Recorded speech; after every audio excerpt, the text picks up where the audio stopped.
अनुमति मिल जाने पर राम और लक्ष्मण सभी गुरुजनों से आशीर्वाद लेकर ऋषि विश्वामित्र के साथ चल पड़े। समस्त अयोध्या वासियों ने देखा कि मंद धीर गति से जाते हुए मुनिश्रेष्ठ विश्वामित्र के पीछे पीछे कंधों पर धनुष और तरकस में बाण रखे दोनों भाई राम और लक्ष्मण ऐसे लग रहे थे मानो ब्रह्मा जी के पीछे दोनों अश्विनी कुमार चले जा रहे हों। अद्भुत कांति से युक्त दोनों भाई गोह की त्वचा से बने दस्ताने पहने हुए थे। हाथों में धनुष और कटी में तीक्ष्ण धार वाली कृपाणें शोभायमान हो रही थीं। ऐसा प्रतीत होता था मानो स्वयं शौर्य ही शरीर धारण करके चले जा रहे हों। लता विकपों के मध्य से होते हुए 6 कोस लंबा मार्ग पार करके वे पवित्र सरयू नदी के तट पर पहुँचे। मुनि विश्वामित्र ने स्नेह युक्त मधुर वाणी में कहा, हे वत्स, अब तुम लोग सरयू के पवित्र जल से आचमन स्नानादि करके अपनी थकान दूर कर लो, फिर मैं तुम्हें प्रशिक्षण दूंगा। सर्वप्रथम मैं तुम्हें बला और अतिबला नामक विद्याएं सिखाऊंगा।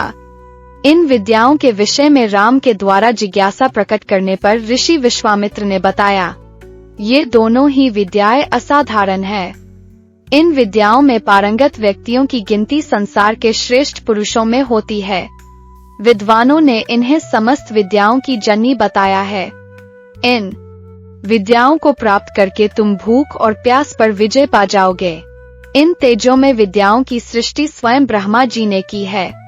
इन विद्याओं को पाने का अधिकारी समझकर मैं तुम्हें इन्हें प्रदान कर रहा हूँ।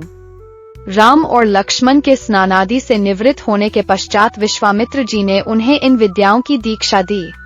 इन विद्याओं के प्राप्त हो जाने पर उनके मुखमंडल पर अद्भुत कांति आ गई।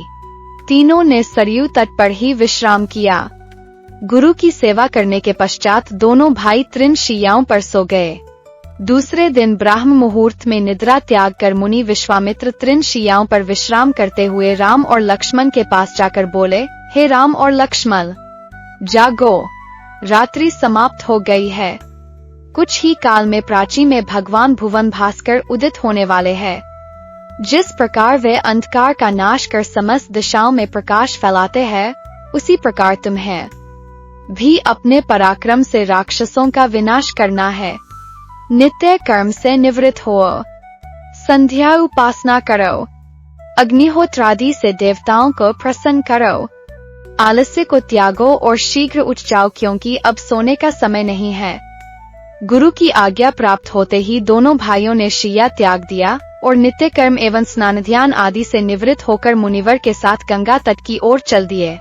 वे गंगा और सरयू के संगम, जहाँ पर ऋषि मुनियों तथा तपस्वियों के शांत व सुंदर आश्रम बने हुए थे, पर पहुँचे। एक अत्यधिक सुंदर आश्रम को देखकर रामचंद्र ने गुरु विश्वामित्र से पूछा, हे गुरुवर, यह परम रमणीक आश्रम किन महर्षि का निवास स्थान है? राम के प्रश्न के उत्तर में ऋषि विश्वामित्र ने बताया, हे राम, यह एक विशेष आश्रम है। पूर्व काल में कैलाशपति महादेव ने यहाँ घोर तपस्या की थी। संपूर्ण विश्व उनकी तपस्या को देखकर विचलित हो उठा था। उनकी तपस्या से देवराज इंद्र भयभीत हो गए और उन्होंने शंकर जी के तप को भंग करने का निश्चय किया। इस कार्य के लिए उन्होंने कामदेव को नियुक्त कर दिया। भगवान शिव पर कामदेव ने एक के बाद एक कई बाण छोड़े, जिससे उनकी तपस्या में बाधा पड़ी। क्रुद्ध होकर महादेव ने अपना तीसरा नेत्र खोल दिया।